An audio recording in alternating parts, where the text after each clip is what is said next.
You and your child aren't cute at all. Get out of this house right now, my mother-in-law yelled. Huh? This house says that. I paused, confused. Understood, I said, and I started packing my things. My husband, Matt, looked surprised and worried as he watched me. Hey, you don't have to leave like that. But your dear mother told me to leave. I have to follow, don't I replied. Matt, don't waste your time with her. Come here and let's have cake, my mother-in-law said smugly, clearly proud of herself. I silently made up my mind. I would leave, take my daughter, and go back to my parents' house. My name is Jennifer. I'm 34 years old and work in an office. I married Matthew 2 years ago. We met on a popular dating app and became a couple after a year of dating. My husband, Matt, is kind and caring, but a little unreliable. When we were dating, he would plan fun dates and find restaurants I liked. After we got married, he helped with chores and brought me my favorite desserts when I was tired. A year after getting married, we had a lovely daughter, and Matt was very involved in taking care of her. I thought I had found a wonderful husband, but, of course, nobody is perfect. One of Matt's biggest flaws is that he's a mama's boy. At first, I noticed it when he talked about food. How's the food? I asked. It's good, but my mom's was a bit richer, he replied. I was surprised that he suddenly brought up his mother. As we talked more, it became clear that he thought his mom's cooking was the best, and he wanted me to cook like her. So, I tried making the dishes richer, just like he liked. Even when we went on trips, Matt would ask, what should I buy for my mom as a souvenir? I thought it was strange he only mentioned his mom, even though his dad was also around. Wouldn't it be more normal to say, what should we get for my parents? But no, it was always about his mom. At first, I thought it was sweet that he cared about his mother. After all, many men are mama's boys. But soon, I realized that his attachment to his mom was far beyond normal. I think we should live with my mom, my husband said out of nowhere. Wait, what? Why all of a sudden? I asked, surprised. It seems like my mom and dad are getting divorced, he explained. What, really? Yeah, apparently it's because my dad cheated, he added. I was shocked. My father-in-law always seemed like such a nice guy, but I guess you can't judge a book by its cover. It's sad to leave my mom alone, my husband continued, and if we live together, she can help take care of our daughter. That made sense. I was on parental leave, and with my mother-in-law's help, I could return to work sooner, but I was also a bit worried. My mother-in-law liked me, but would we get along if we lived together? I shared my concerns with my husband, and he reassured me, don't worry, it'll be fine. My mom was praising you, Jennifer.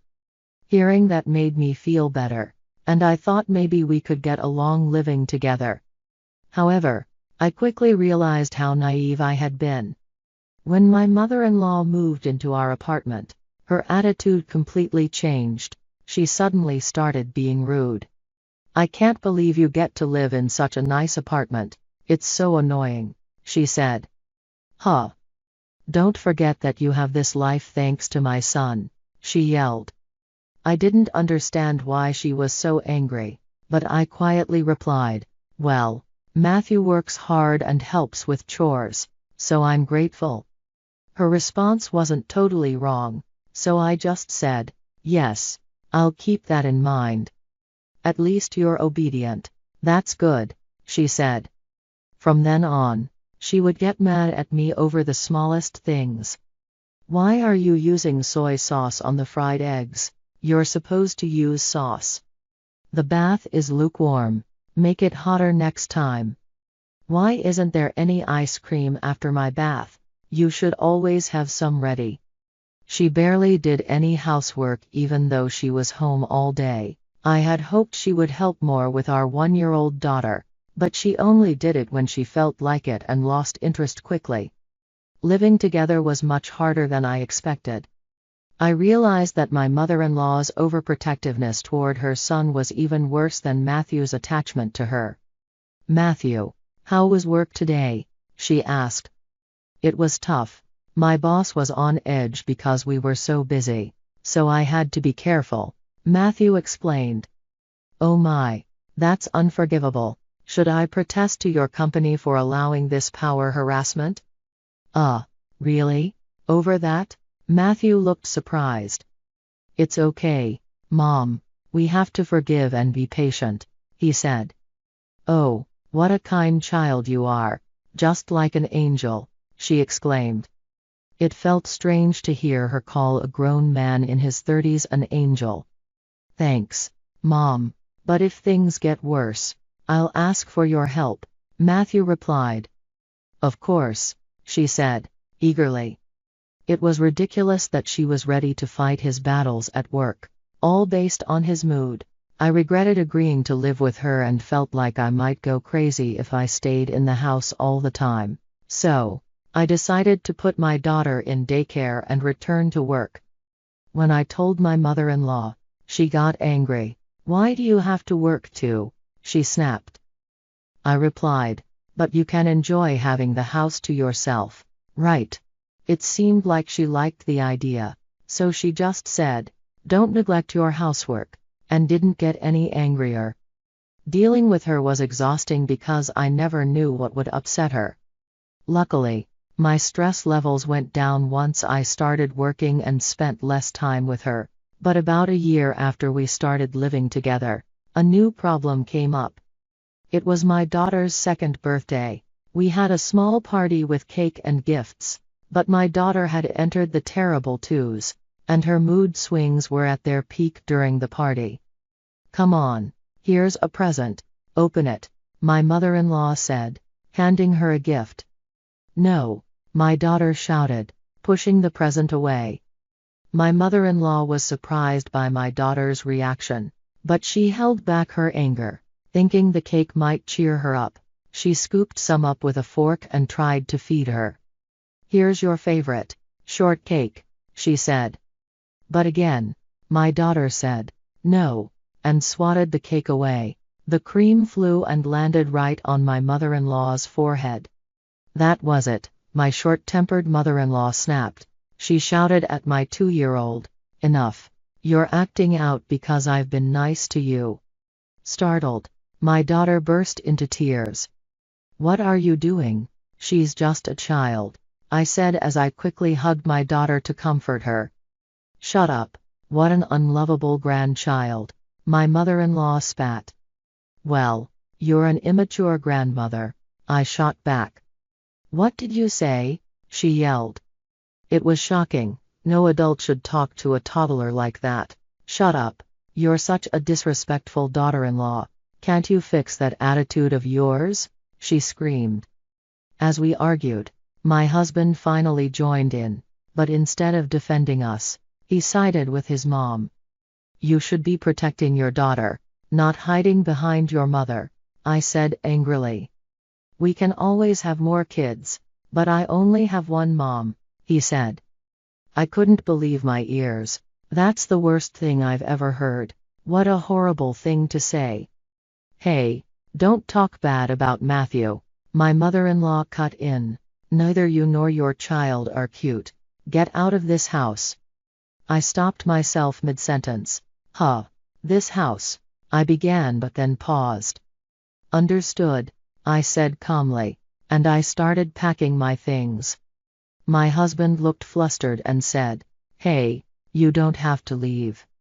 "But your precious mother told me to." "Right, I must obey," I said coldly. "Matthew, don't waste time with her. Come eat cake with me," my mother-in-law said, smiling smugly. That was the last straw.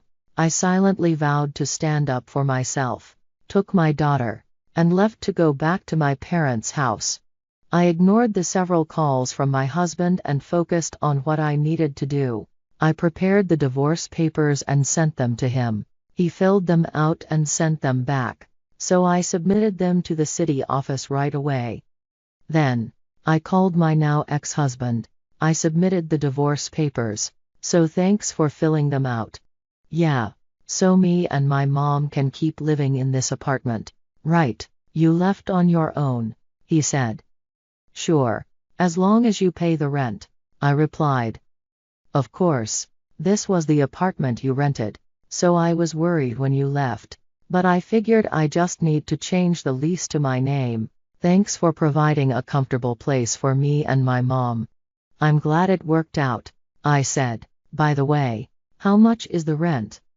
Well, let's say about 150,000 yen, I said. What? What are you talking about? Tell me the actual rent. Don't joke around, he snapped. I'm not joking. That's because I'm the owner of the apartment. What? We talked about it when we got married. Remember? I made a lot of money in stocks a while ago and bought this apartment. You must have just assumed it was a rental. Matthew went quiet, clearly shocked. If you can't afford the 150,000 yen rent, I'll just sell the place. The apartment will sell quickly. Wait. If you sell it, where will my mom and I live? I don't care. You better leave quickly, or I'll report you to the management company. With that, I hung up, blocked his number, and later demanded child support through my lawyer.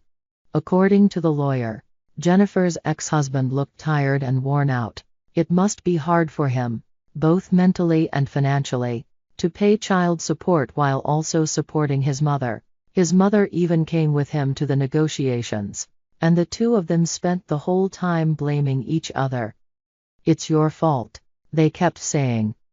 Their close relationship, which had seemed so annoying before, fell apart quickly when they lost their comfortable lifestyle. Maybe their bond wasn't as strong as it seemed, but that wasn't Jennifer's problem anymore. On the other hand, Jennifer sold the apartment for a surprisingly high price. She saved all the money for her daughter's future and now works hard while living with her parents. She hopes to find love again someday, but for now, her main focus is earning as much as she can for her daughter. She also promises herself not to be overbearing or intrusive in her daughter's life, like her former mother-in-law had been. Thank you for watching.